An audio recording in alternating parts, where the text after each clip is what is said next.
நிறைய பேருக்கு பார்த்தீங்கன்னா தூசியோ புகையோ அல்லது வாசனையோ இது ஒத்துக்காம என்ன ஆகும்னா நுரையீரலில் அலர்ஜி ஏற்படும். இதனால என்னன்னா வீசி வரக்கூடிய வாய்ப்புகள் உண்டு, தும்மல் வரக்கூடிய வாய்ப்புகள் உண்டு. எங்களுடைய சித்தா ஆயுர்வேத சிகிச்சையில் நல்ல ட்ரீட்மெண்ட் இருக்கு. அந்த வகையில் ஒரு நபர் சிகிச்சை எடுத்தாங்க. அவங்க என்னுடன் முடிஞ்சு நீங்க கொடுத்த மெடிசன் தான் கொஞ்சம் கொஞ்சமாக எடுத்து கொஞ்சம் கொஞ்சமாக சாப்பிட்டேன். சரி.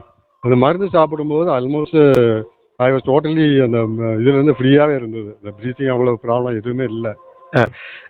மூச்சு திணறல், வீசிங் இந்த மாதிரி இதெல்லாம் நிறைய குறைஞ்சிருக்கு. அப்படிதானே? நல்ல கம்மியாக இருக்கு. நான் முன்னாடி பார்த்தீங்கன்னா ஒரு 24 ஹவர்ஸ்க்கு ஒரு தடவை அந்த இன்னலர் எடுத்தே ஆகணும்.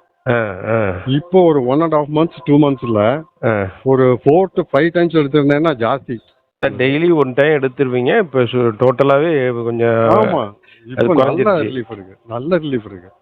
நைட்டு வந்து ஒரு கஷாயம் மாதிரி கொடுத்துருந்தீங்க, கொதிக்க வச்சு அதுல டானிக்லாம் கலந்து சாப்பிட சொல்லி. அது நல்ல எஃபெக்டிவா இருந்தது. சாப்பிட நல்லாவே இருந்தது. மற்ற எந்த மாத்திரை போட்டாலுமே ஒண்ணு அந்த சைடு எஃபெக்ட் ஏதோ இருக்கும், வயிற்றுல பிரச்சனை வரும். இது எதுவுமே இல்லை, நல்லா இருந்தது. I was very comfortable. ஆக்சுவலா இந்த மாதிரி ஒரு கியூர் இருக்குன்னு யாருமே சொன்னதும் கிடையாது. இதுவா மேக்ஸிமம் இந்த மாதிரி ப்ரீத்திங் ப்ராப்ளம் நகை கண்டினியூ ஃபார் எவர் அது வந்து கியூரே பண்ண முடியாதுங்கிற மாதிரி தான் இது சோஃபார் இந்த impression was created by everyone.